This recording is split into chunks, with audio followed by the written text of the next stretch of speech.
Welcome back to my channel. I am your host, Mr. Awesome himself, and today we're going to be doing a AMM, an awesome movie Monday. But before we see which movie we're going to be reviewing, I have to give a great shout out to our winner of the giveaway.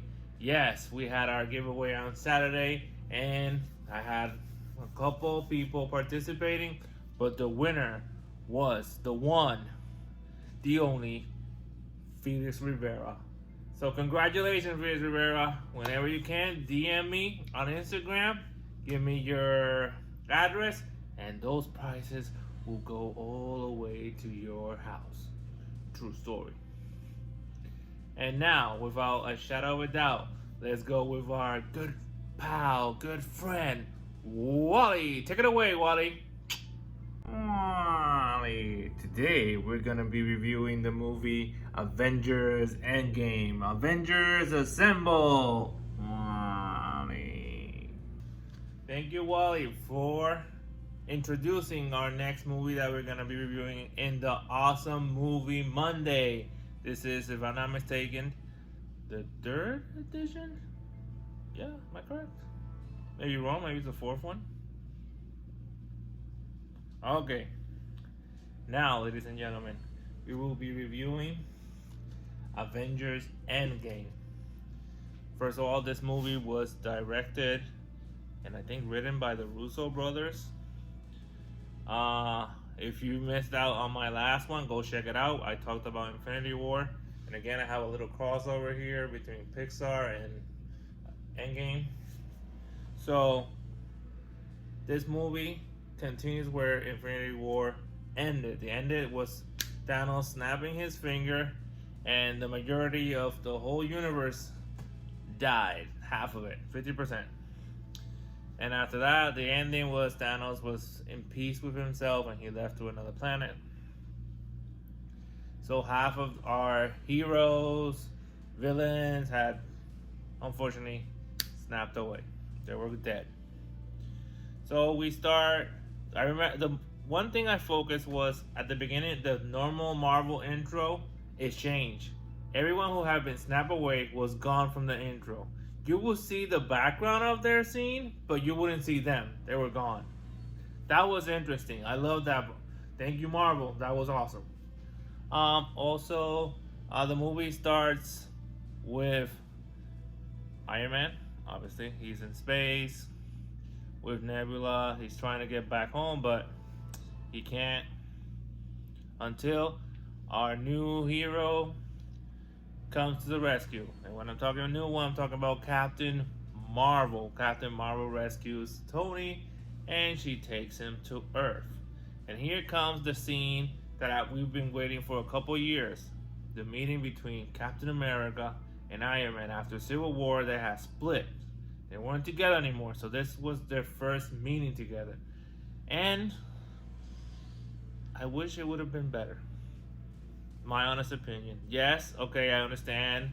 A lot had happened. They had lost 50% of the world or universe, and they were still fighting. Tony was resentful to him because he wasn't there for him, and Captain America explains to him that he was fighting the war on Earth because in all this, Tony was in space, but Cap was in Earth.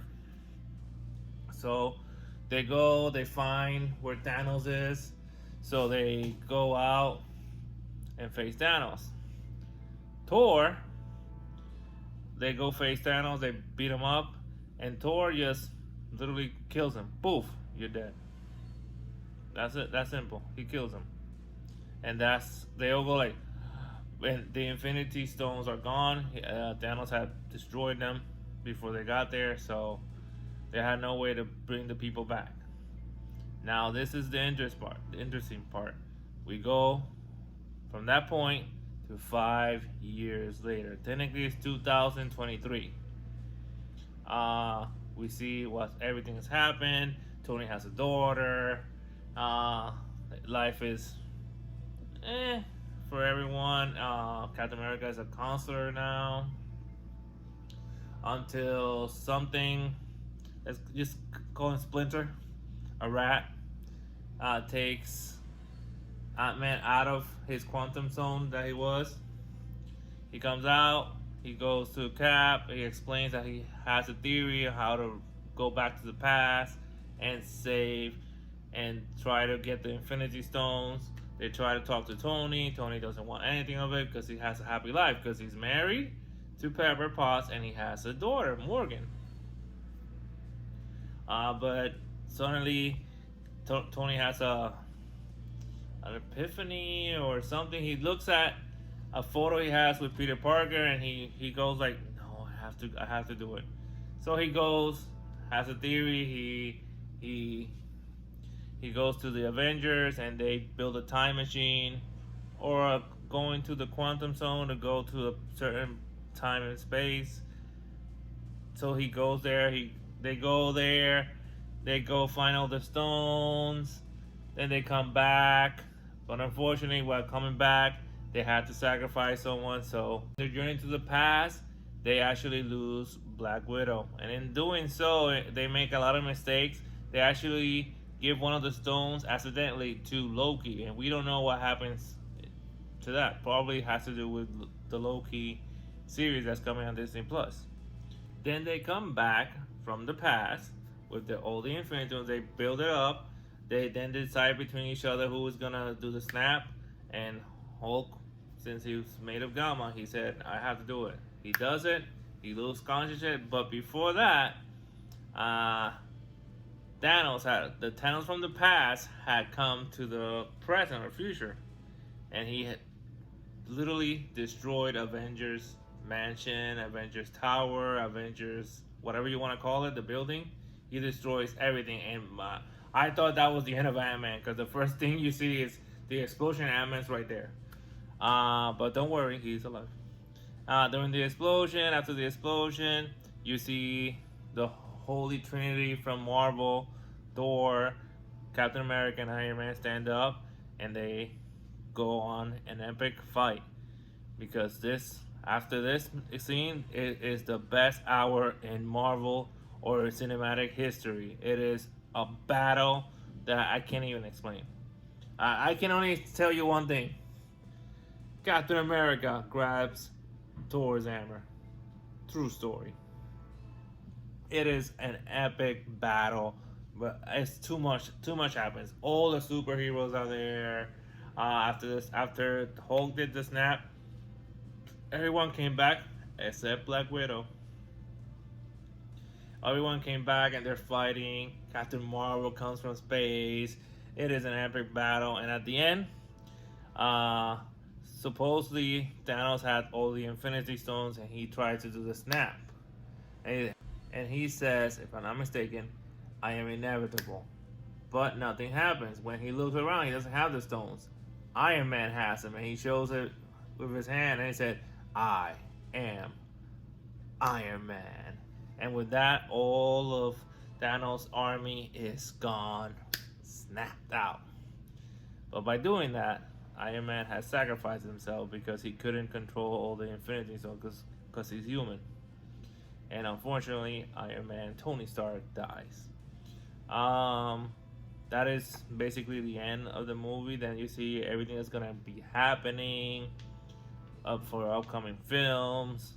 If I'm not mistaken, after that it was Spider-Man Far From Home, so we still see the consequences of that movie. The movie is amazing. It is 3 hours long. I saw it in theaters like 2-3 times. I even saw the long version, which was nothing. I just got from the theater the poster, and it was like an extra scene at the end, which I would have loved to see because it was a Hulk scene before they see Hulk in the restaurant. But it is highly recommended. I give it a 5 awesome stars. Obviously, great movie. So I hope you enjoyed my review. I highly recommend it. But before you see this one, go see Infinity War, then see this one, or do a marathon with it. Of course, marathon. don't forget to subscribe to my channel, like all my videos. Congrats again to Felix Rivera. You won the giveaway. Good job, buddy. And tell your mom, your uncle, your teacher, your wife, your uncle's cousin, and even your grandma, because my grandma follows me. And take care. Be awesome. Booyah!